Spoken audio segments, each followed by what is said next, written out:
want to bring in Barry Bosworth. He's the chair of international economics at the Brookings Institution, where he focuses on China. And Barry, good to have you with us. And you wake up this morning, you had that statement from the Fed yesterday, the data from China, and then some warnings coming out from the BOE, and you wonder whether or not we're now entering another phase of this global economic slump.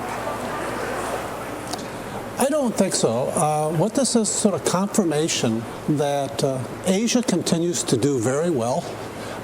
What's going on in China, I think, is right on plan. They wanted to burst this bubble.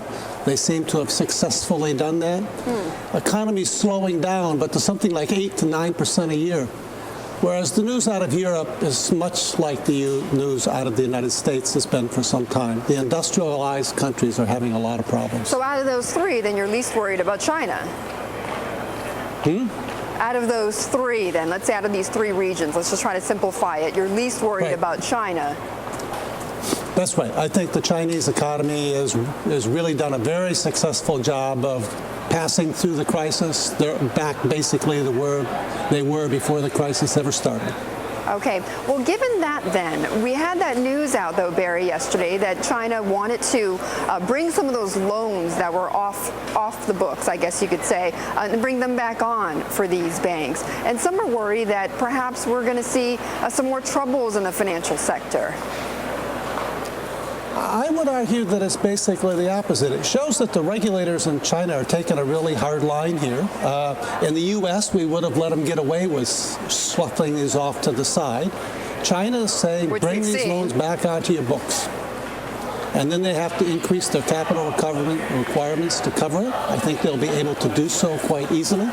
So basically, this is a prudent, kind of conservative move by the Chinese regulators. Okay, so it sounds as if you're quite, I guess, non-critical about what is going on in China. Then does that mean then, I suppose the wild card in a weird way for China is what goes on here in the U.S.?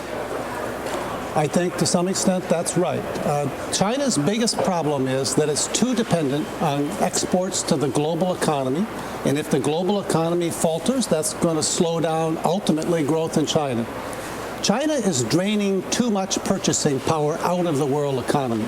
They're not really being a good global citizen during this time of weak global demand. Okay. But they will be negatively impacted by the U.S. So then what should they do, and how is that going to impact us? China has to accelerate its efforts to promote domestic demand. It is too dependent on exports. It needs to rely more on its domestic economy, and if it did that, it would be good for us, because that would mean fast growth in the domestic Chinese economy, where we can export a lot of goods. Barry, just quickly before I leave you, given your expertise in Asia, some have now said that perhaps the U.S. is entering this Japan-style lost decade. What do you think about that? It looks like a great parallelism to me. I don't see any difference between what's happening to the United States today and what Japan went through in the 1990s and the last decade. I think we really have to worry that we're moving into an era of stagnation. All right, some warnings there. Barry, good to talk with you.